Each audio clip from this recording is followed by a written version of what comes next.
Probably cost us. We didn't convert on some things. Had some errors, but played well enough in stretches. They really bottled up Malcolm with that zone. And, we got some good looks and just didn't convert. And that happens. But I'll tell you guys in this opening statement, I usually don't. What I told them, I just told it to Lewis Johnson for CBS. He asked me, what do you say to a group of guys like this for all they've done for your program? And what I told them, and I think it's right, I was reminded, I don't know if it's an old church song or not, but it says, weeping may endure for the night, but joy comes in the morning. And we will have some tough nights because you're so close you could taste it, but absolutely joy will come in the morning for what these guys have established for Virginia basketball. My gosh, I mean, where it was when they got here, all the guys that have helped get it to that, there will be joy. And I'm just so thankful to have coached them. And I know every coach says that at this time, but it's not lip service. It's real. And does it sting? Does it hurt? Absolutely. I'll look back through stuff. I'll watch the film, and I'm sure there'll be things that I'll look at, and all that stuff will come. But proud to have Anthony and Malcolm and Mike and Evan and Kate, those guys. So I know it doesn't feel that way, but I know it will be true. We'll take questions at this time. Reminder that we have microphone holders on both sides of the room. Please raise your hand, and please identify yourself when you have a question. We'll start in the middle. Yeah, Doug Dowdy. Obviously, Syracuse had some success with its press the other night. Why did it give your team so much trouble? Yeah, we got a couple easy buckets, just like we did against Iowa State, and then a couple times we actually got to the hoop, and either they called the travel. We didn't finish on a couple of those that I think were key, and they're athletic. They did that and bothered some people. They did it to, again, Gonzaga, even at our place. They're long and athletic, and they're such good anticipators because I think all the work they do in the zone. And, a couple of those turnovers at just the wrong time were enough. And then they, as I said, came down and converted. I think it was 15 to 2 points off turnover. Some of the plays they made either at the rim, got going a little fast, and then made some tough contested shots. Plays were made. Stay in the front row. Mike Barber, Richmond Times-Dispatch. For Malcolm and Anthony, 15-point lead with 9.5 to go. What was kind of the mindset then, and did you feel like you guys let up, or was it just their charge? The mindset was to stay aggressive, but be sure with the ball. I think they had a charge. I think they made plays. I think we didn't get stops when we needed or rebounds when we needed. But at the same time, I don't think we looked for our shot in the zone as much on the outside. I think they were able to sink in a little bit and not let us get the ball in the middle as much because I don't think we were being as aggressive outside of the zone as we should have been. But, yeah, you got to give credit to them. They made plays. Anthony? Yeah, I would second that. When they threw that press on us, we didn't really handle it in the best fashion. We got a couple of turnovers that really wasn't what we do. And, credit to them because they hit shots and they made plays when they needed to. And we couldn't get stops. We couldn't keep them out of the lane. And it's just something that UVA basketball doesn't pride itself on, and that's what happened tonight, and that's how they were able to get back into the game. Go on the left side. David Teal with the Daily Press. Malcolm and Anthony, you heard Coach's opening statement as he shared what he told you guys in the locker room. Is it difficult at this moment to process what happened and that it was in your grasp, or are you able to realize just how much you brought to this program and all you accomplished? Malcolm, you want to take that? It is difficult, but at the same time, you start to reminisce, you start to remember all the good times you've had, and you start to realize how special these guys sitting next to you and that are on the court with you, how much they mean to you, how much your coaches mean to you, how much you've learned from them, and just how much you've enjoyed your experience in your college career. Sometimes we get caught up so much in playing the game, trying to win every game, being so focused. I'm a very locked-in guy, rather than just smelling the roses. And now we can smell the roses. We can enjoy what we've established. Go right here in the front row. Anthony, Paul Woody, Richmond Times-Dispatch. 4 for 4 from the field, but just 4 shots.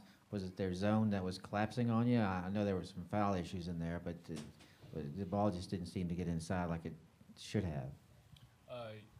Yeah, that's just the way, that's usually how it goes when we play Syracuse. Because I am playing in the back line, both me and Mike Toby are playing on the back line, and if the ball can't get into the middle, and they were really collapsing down on the middle, we can't really get the ball down there. So that's just something that just the way it goes. It wasn't anything special that they were doing. That's just the way the offense is set up today. It's on the left side on the aisle. Jeff White, VirginiaSports.com. Tony, they got a bunch of good three-point shooters on the team, and for the longest time, Leiden was the only one Syracuse player who had made a three. Did you think it was inevitable that Richardson or Cooney or Benajay would get going like they did late? Well, that's indicative of how they've played, like how they beat Gonzaga. They have some playmakers. We did a good job early. I thought we made it hard. We got contested shots. And then a few breakdowns, and I think off those turnovers they got momentum and did hit a few contested shots. They're so good off the bounce and freezing you or getting some of those. And they're a resilient team. I mean, they just kept battling. They did that in the tournament, and then all of a sudden they separated. And that zone is hard to score quick against too. So it was a matter of time. And then Devin got a great look at the end. We got some looks. You have to knock down some threes, I think, to loosen it, and all you can do is try to take the good ones. But they made some plays, and that, for a freshman to do that in that setting, both of them, and then obviously they're experienced guys with Cooney and Benajay, it's the difference. Back here in the front row. For Mike and Anthony, you guys have been sort of poised under fire many times this year. When they started to make that run, was there any sense of this is slipping away, things don't look good for us, or did it just seem like, another run in a game that you guys would withstand? Well, when they started coming back, I mean, we noticed it. I mean, we had a big lead and then it was slipping away. But I don't know. I guess we'd have to watch the game over to see if we really kind of lost our poise. But I think they made some really tough shots. I mean, I know Richardson especially was making some real contested shots. But I think it was the defense before that when we weren't necessarily when he was starting to get going. By giving him open shots, that's kind of gave him confidence to make some of those tough shots. So, I think. Go back on the left side. Tony, I don't know what the exact score was, but with about a minute to go, Syracuse missed a shot and got an offensive rebound. And rather than foul, you let them milk more clock. Right. In hindsight? Yeah, we've been in that spot before. I thought. Thought crossed my mind, should we foul, try to extend it? We've done that in the past, but we got the stop, and I just thought we were having a hard time, getting the looks. I thought, let's get one stop, come down, and we had a chance, and maybe we needed more chances to tie the game. Devin, I think Malcolm made a heck of a pass. He got in there, kicked it, so there's a chance to at least tie it and then get that into overtime. But that's always a thought, do you foul, extend it? Or do you just get a stop? And we chose to get a stop, and we actually did, but we couldn't get. There were some crucial offensive rebounds that were costly, and that some either hot or long misses. And they're very good, obviously, offensive rebounders because you look at the 12 offensive rebounds. But absolutely, it was a thought, and maybe I should have when I look at the tape. Go right here in the front row. For all the players, I know you're disappointed, probably bitterly disappointed. Is shock a part of what you're feeling now as well? I would say, just being so close to something that you wanted for so long, I would say that's the biggest shock. We had a big lead and we let it go. So I guess there is a lot of shock in that. But like Malcolm said, we've done so many great things here, and we're not gonna hold our head over this one loss that we had. Of course, you want to go further because it's just right there. But we've done so much great for this university, and this university's done so many great things for us as well. Go on the left side. Tony, is it typically your strategy to try to attack the press, and if you get a 2-on-1 opportunity to just go to the rim instead of trying to maybe run some clock or whatever? Yeah. And have you guys ever struggled with a press like that before? We've had some trouble against presses, but we've had such success attacking it and getting points on the board. And there's maybe a couple we got going a little fast. We could have backed out. That perhaps could have been. I got to watch the tape and get a feel for it. But when you have 2-on-1s or 3-on-1s, I think you have to look to take it. And again, so I'm okay with what I saw, but perhaps I'd change my mind. Maybe there's one or two we could have backed off. I think it was more of the turnovers, whether it was, a ball that went out of bounds and there's a little miscommunication when we were inbounding it that hurt us. We scored a couple of those, but not enough. Right back here in the front. Yeah, Malcolm, could you talk a little bit about the press? Obviously, everybody's talked about it, but seemed like you attacked it, and you've had some success attacking it in the past. Yeah, they pressed us at the end. It was a good press. I think we had some success. We just couldn't finish on the other end. Maybe a few miscommunications on some turnovers. But for the times that we did break the press, we just didn't finish the play at the end of we just didn't finish at the end of the play. Right back in front. For Anthony, you guys are all sort of showing a lot of poise in this situation. What was the locker room like, and did any of you kind of stand up to say anything, or did you just let Coach kind of say what he wanted you to hear at that point? It was a lot of emotion in there. Of course, we've been together for so long, and for it to end like it did tonight, and when we were so close, of course, everybody's emotion is going to be really high. But Coach Bennett, he gave us a great talk and told us how much we really meant to him and what we meant to this university. And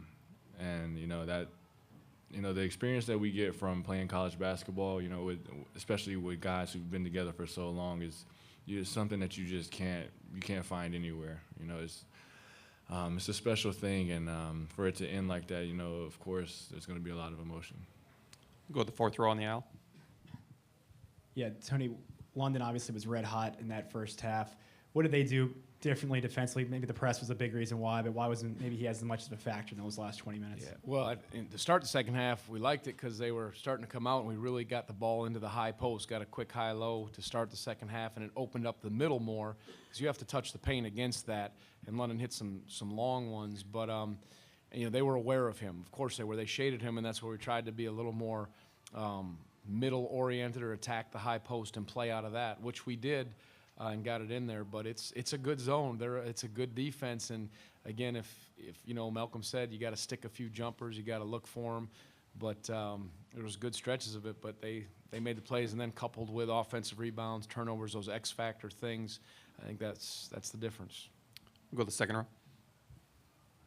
Malcolm, apologize if this has already been asked, but Richardson, what made him such a tough cover? He looked like he was able to kind of get to the rim and also, hitting those threes and stuff. He's a extremely talented freshman. He has a hesitation to his game that makes you freeze a little bit, and he can shoot it from range and he can get to the rim. So, I thought we struggled with him all game. He was able to get to the line, and I think that really hurt us. But with guys like that you let them get their confidence, you got to make them uncomfortable, and we didn't make them uncomfortable and get into them as much as we needed to. Any further questions? Right here in front.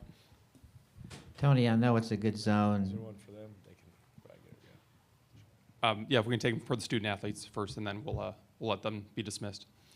Okay, it's for Malcolm, I guess. It's a very good zone. Early on, it seems like you guys were shooting from the perimeter more than going inside. Was that because you couldn't get it inside, or was this strategy to open up the zone? I'll answer that if you asked. I think we probably did get a little shot happy, from the outside, and then we started denting it a little more aggressively and trying to get it. But it's hard to just get a pass in to Anthony, and we probably shot a couple. I don't know if we settled, but a couple quick ones, and then we regained our composure, and I thought that was the difference. Are there any further questions for coach or student athletes? All right, gentlemen, thank you for your time. We appreciate it. I thought they were getting dismissed. That's why I thought they were getting dismissed. Virginia's locker room is open for 10 more minutes.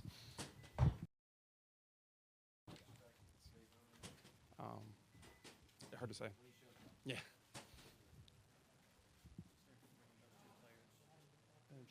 Thank you. Okay.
Syracuse's locker room is open at this time. It'll close at 8:16.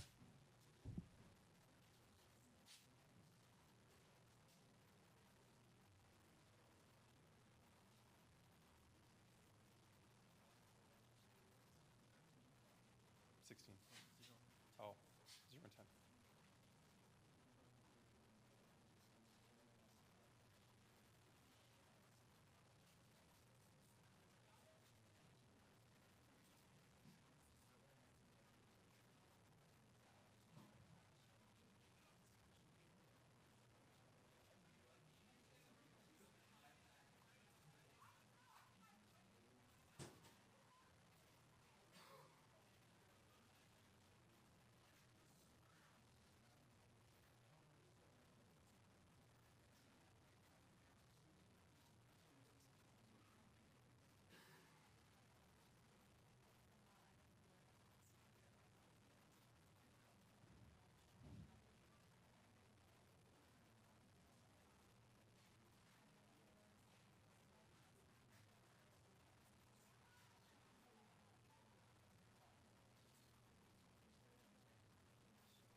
Just who's on the stage. It's in the locker room. Locker room's open.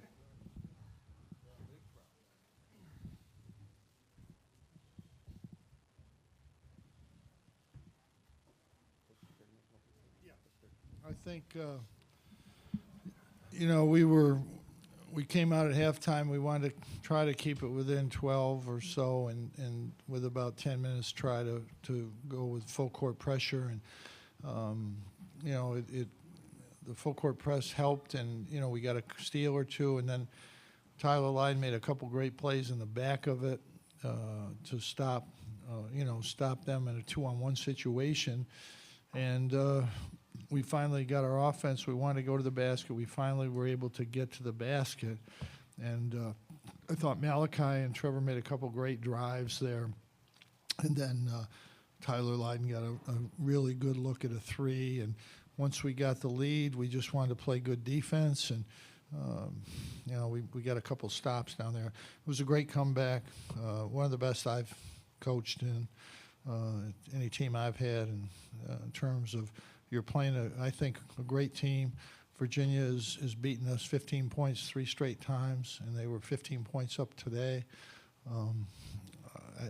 They're a hard team to come back against, and these guys just made some unbelievable plays, and they deserve to win this game. Just a reminder, please identify yourself when asking a question. Also identify to which student athlete your question is directed. We'll start in the front row on the left.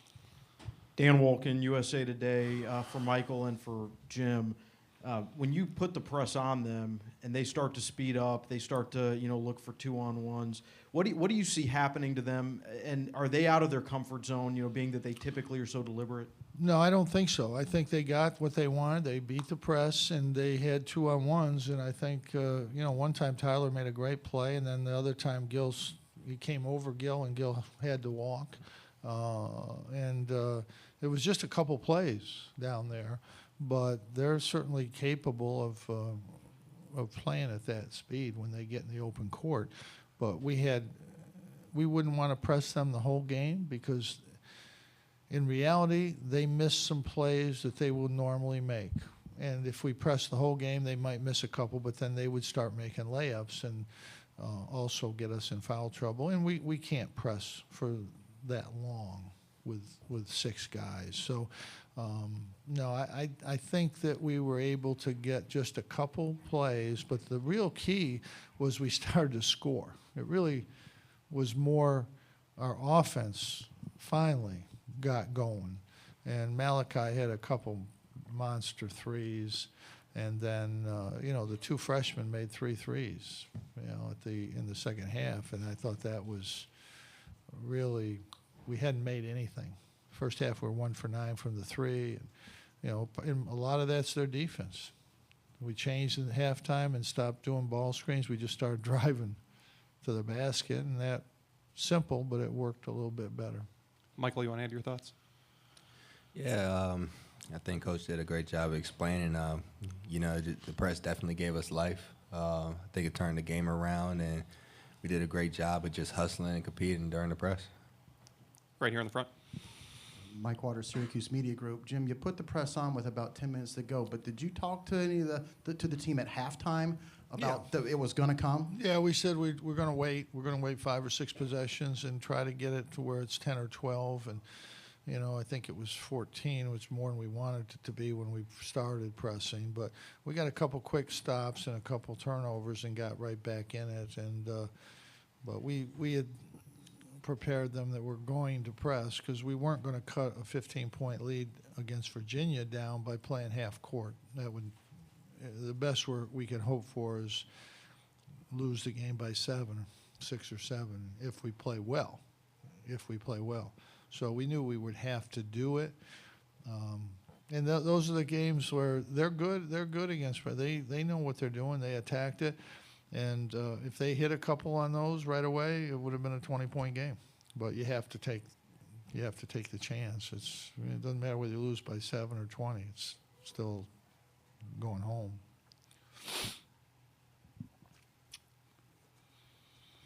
Go on the left side. Jim, given the last 8 years for you, the last 2 years for you, does this feel any different than the others? It's great to go to the Final Four. I mean, it's great for this team because I only look at the basketball side. I mean, I thought we deserved to be in the tournament, but certainly I didn't. I wasn't planning on getting to the Final Four. We tell the players it's one game. You play one game, and if you can just win one game, you get another chance. And they've done that. And that we played good basketball until the first half tonight. We played really good basketball in this. The first half, we made just 2 mistakes, and it was one of them was all my fault. We were running too many ball screens, and we weren't getting to the basket.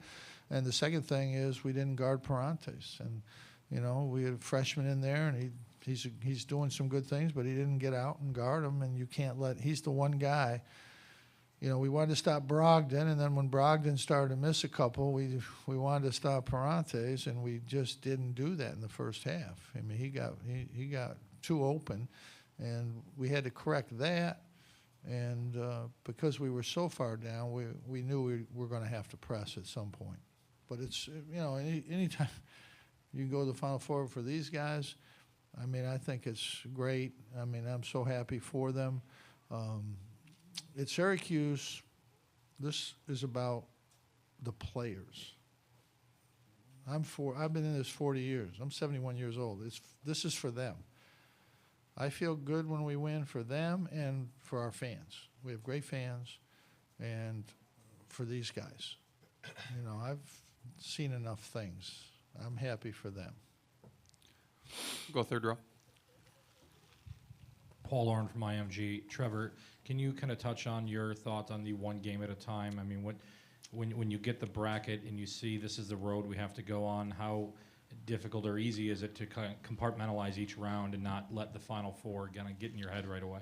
I mean, it's easy to look at the bracket and look down the road, but, I mean, you have to take it one game at a time. And, I mean, Dayton was a really good team, and then we were matched up, and I mean, that's what you got to do. You got to take one game at a time, one possession at a time, and we did that, and we did that today too, and it paid off for us.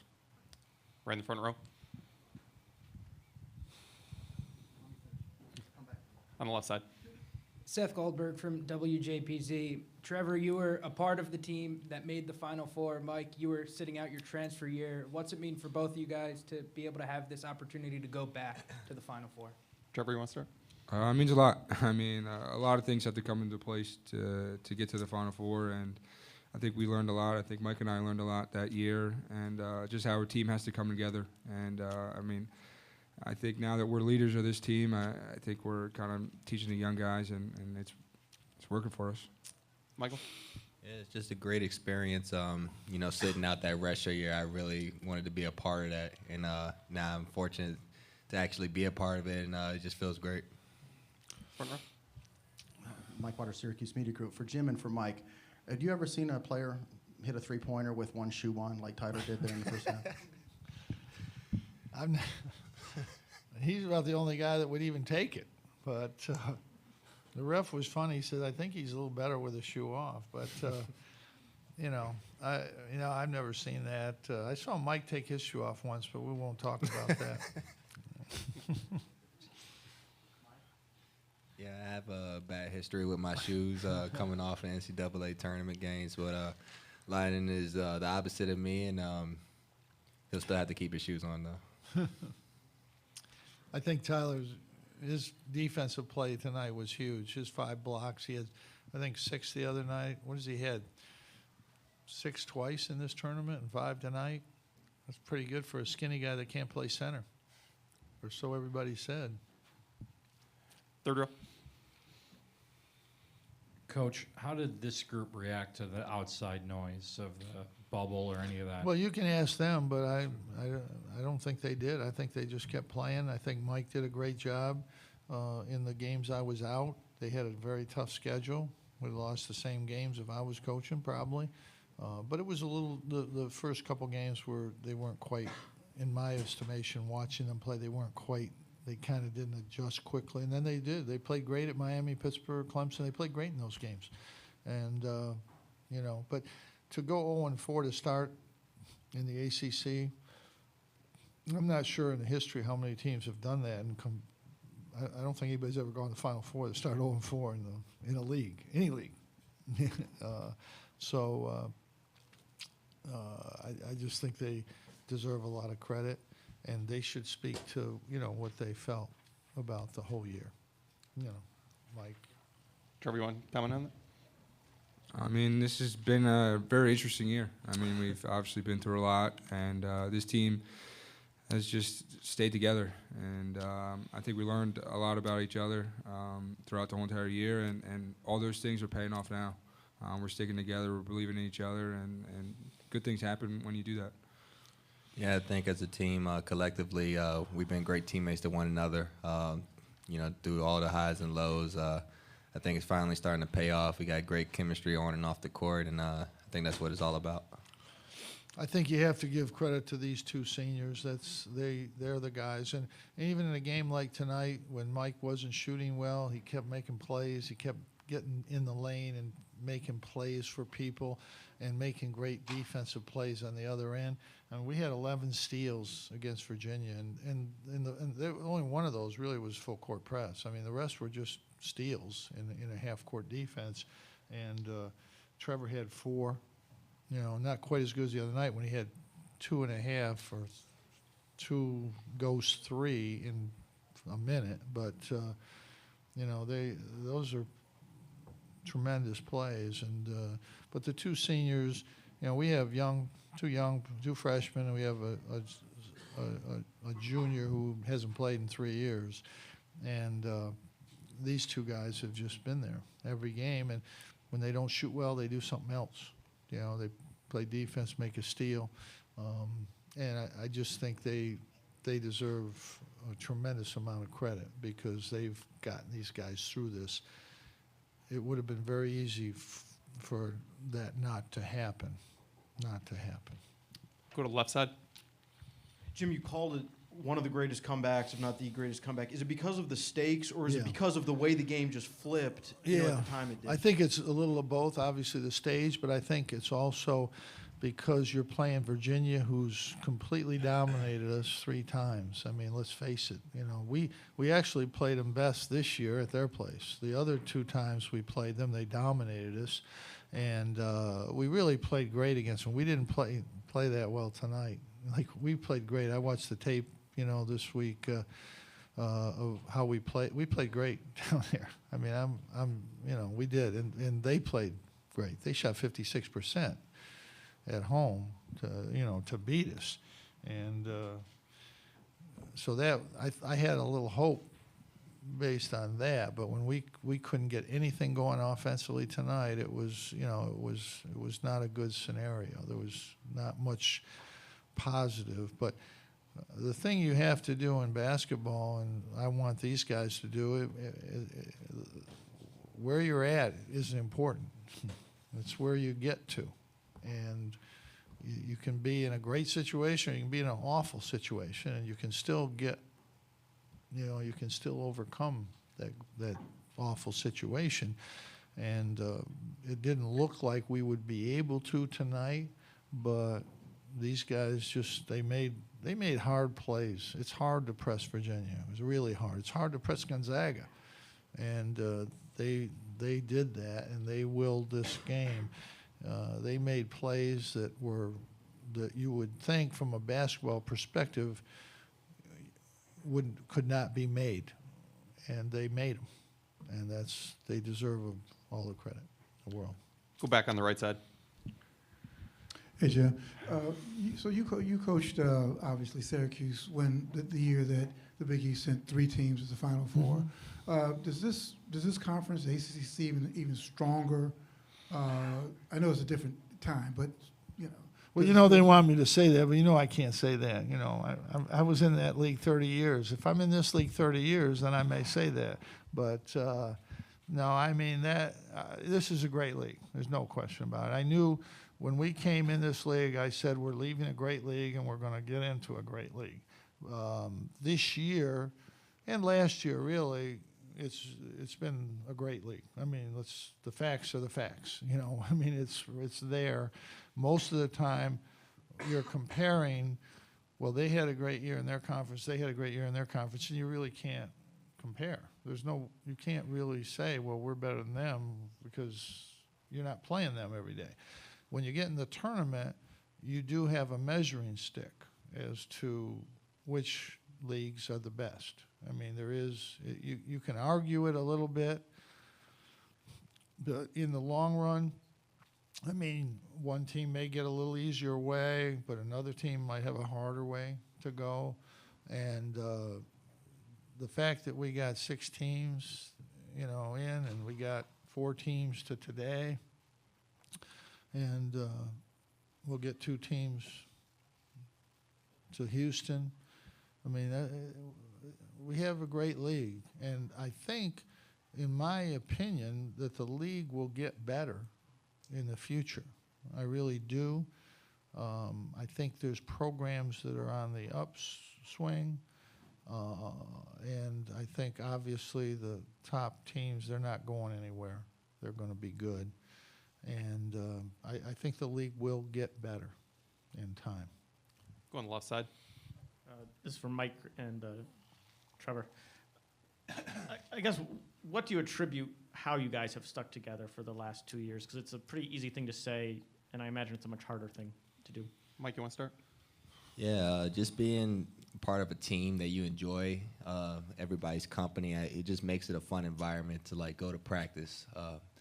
We had stretches through the season where we couldn't buy a win, and through that whole session, no one was really getting on each other. Everybody was positive, and just as a teammate, when you have, especially me and Trev, doing things like that, it spreads on everybody. And I think we did a great job of just staying positive, and now everybody's happy and rolling. Trevor? Yeah, and everyone's just feeding off of that. I mean, Mike and I think we're good leaders, and I think we lead by example. And these guys are easy. It's easy to be a leader with these guys. I mean, talented guys and also good guys. We all hang out. We're all fun. I think when a team can lose 13 times and they keep going, that's different than if you lose 4 or 5 and you keep going. You lose 13 times, it's not that. You got to have great leaders on the team to keep going, And even looking back in the beginning when we lost to the games that, I blew a game against Wisconsin that we should have won, and then we lose to St. John's and Georgetown, and start out the league the way we started.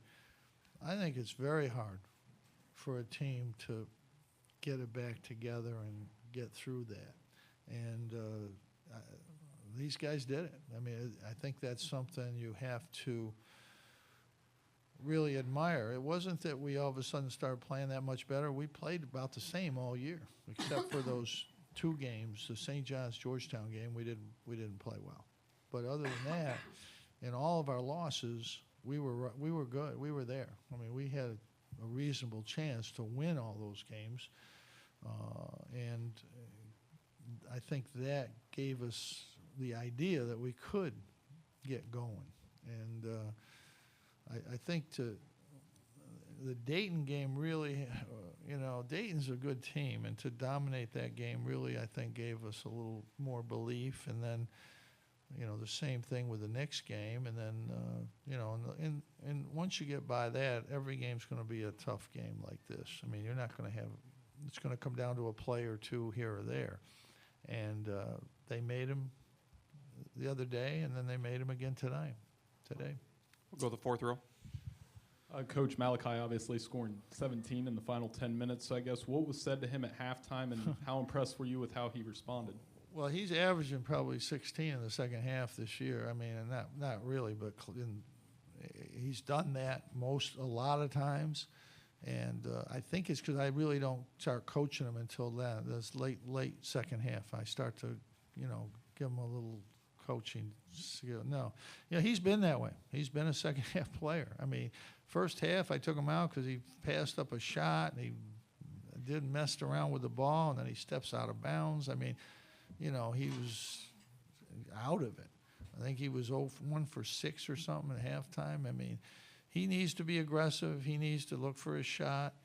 He can make big shots. He's made them all year. And then the big difference was he got to the basket. He got to the basket. And that was the thing that got him going, and I think got us going. The 2 freshmen were big in the second half tonight. Got time for 2 more questions. Go in the back. Nancy Armour, USA Today. This is for any or all 3 of you. Jim, you just said that it's tough for a team to get it back together when you've lost 13. But doing that, does that then make you guys stronger now that you've already gone through the toughest, that nothing phases you? Well, I mean, I think we're a tough group. I think I just think I think my point is it's surprising to me that you can get through all that, and still be able to play at this level. That's I think a huge credit to these guys. I really do. I don't know how they feel about it. That's kind of what I look at it. Last one on the 3rd row. Mike, kind of along those lines, when you are 0-4 in the conference, what can you learn from that helps you when you're down 15 with 9.5 minutes left to go? Win or loss, you can always learn from a game. And I think when we were 0-4, we could have competed harder. We could have been smarter offensively and defensively. And, you learn. We pressed in some of those games. We didn't have the turnaround like we did tonight, but you just get a feel for the game, and the more you keep trying, the better you get at it. All right, gentlemen, thank you for your time. Congratulations. Syracuse's locker room is open for 5 more minutes.